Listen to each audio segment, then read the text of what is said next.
De vez en cuando, no queda otra, hay que hablar de fútbol.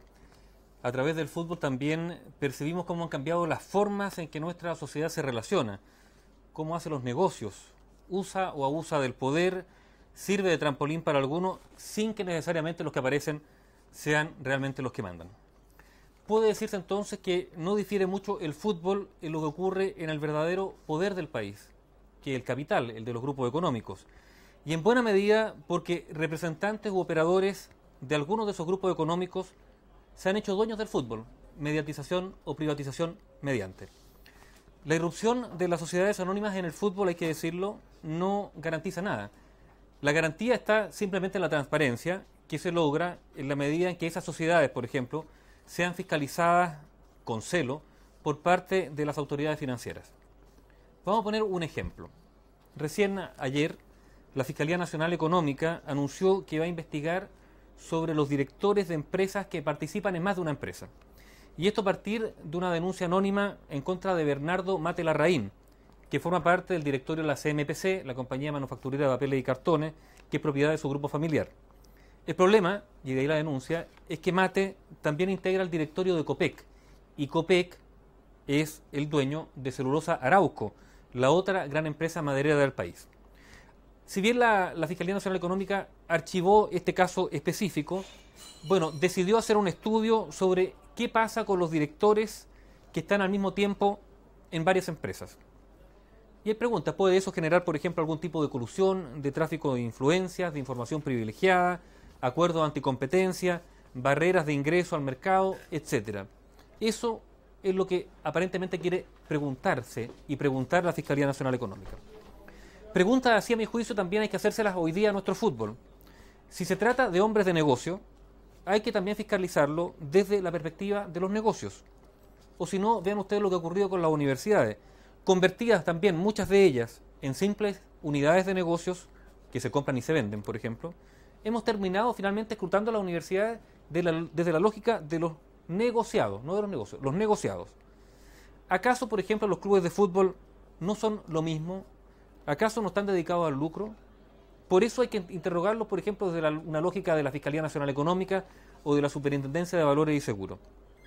¿Hay accionistas distintos o hay accionistas en distintos clubes? ¿Hay incompatibilidad en eso? ¿Qué pasa si dos clubes donde hay un accionista que tiene propiedad o porcentaje, los dos clubes juegan entre sí?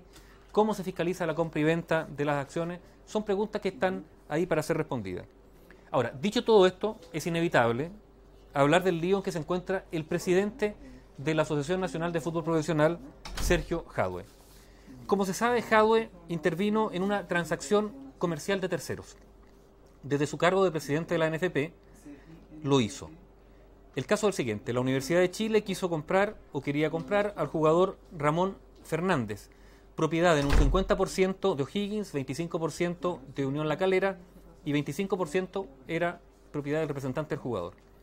Cuando se definió el monto de la transacción, Unión La Calera estimó que le estaban pagando $100.000 menos. Y entonces recurrió a Jadue, que es un expresidente de ese club, para que mediara. Y Jadue lo hizo. Y aquí obviamente empiezan las preguntas. ¿En qué consistió esa mediación? ¿Por qué el presidente de la NFP media en un negocio entre particulares donde las partes tienen abogados y asesores? ¿Le pagaron por esa mediación? O mejor dicho, ¿cobró Jadue un porcentaje o aspiró a un porcentaje de esa transacción? En el fondo, ¿qué hace el presidente de la NFP metido en la venta de jugadores? La Asociación Nacional de Fútbol Profesional estima que formular estas simples preguntas es algo ofensivo, pero la NFP se equivoca. Lo ofensivo es montar un negocio, el negocio del fútbol, y pretender que ese negocio quede en la sombra, no solo lejos del escrutinio público, sino también de la fiscalización de las instituciones del Estado que están para fiscalizar los negocios. Los negocios tienen que ser transparentes, incluso los de fútbol. ¿Para qué? Para que también en el fútbol, por ejemplo, no haya corrupción, no haya engaño, no haya lavado de dinero, no haya cualquier otro delito. Hoy día, por ejemplo, la gerencia de comunicaciones de la NFP advirtió a los periodistas que tras el Consejo de Presidentes de Clubes que se iba a realizar un punto de prensa, iba a hablar Jadue, pero que no se le podía preguntar nada sobre este caso. O sea, que el llamado es a mantener las cosas en secreto y sin transparencia. Esa es la política comunicacional de la NFP. Que el gerente de comunicaciones de la NFP sea un periodista, Héctor Olave, que ha sido director de diarios, solo agrava la cosa. a no ser que la práctica profesional de Olave, su trayectoria, haya sido la de coludirse, la de arreglarse, la de aceptar las imposiciones o censuras del poder de turno. El que Jadwe no quiera hablar de este caso simplemente alimenta las sospechas.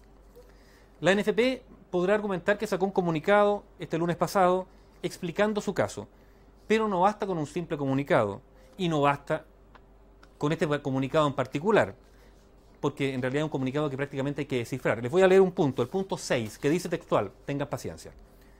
Textual, ¿eh? Llama la atención que una situación tan simple como la expuesta pueda ser considerada como una intervención, dándole a esa palabra una connotación negativa, a no ser que existan intereses ocultos para sacar un provecho político por el hecho de haber sido el presidente de la NFP, también presidente de Unión La Calera hasta hace 2 años, cuando se desligó totalmente de esa institución para asumir su cargo actual como una manera de tener libertad de acción y poder desempeñarse de la manera más imparcial y posible, como lo ha hecho siempre. Lo leí de corrido porque no hay ningún punto seguido entre medio. ¿Se entiende algo lo que aquí está dicho?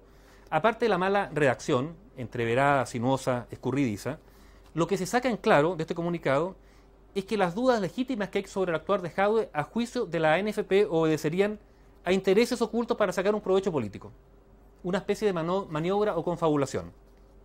Yo me pregunto, ¿no será tal vez que la NFP, con los actuales dirigentes, se mueve en la lógica de los intereses ocultos, de las confabulaciones y de las maniobras y los negocios, las confabulaciones y los negociados?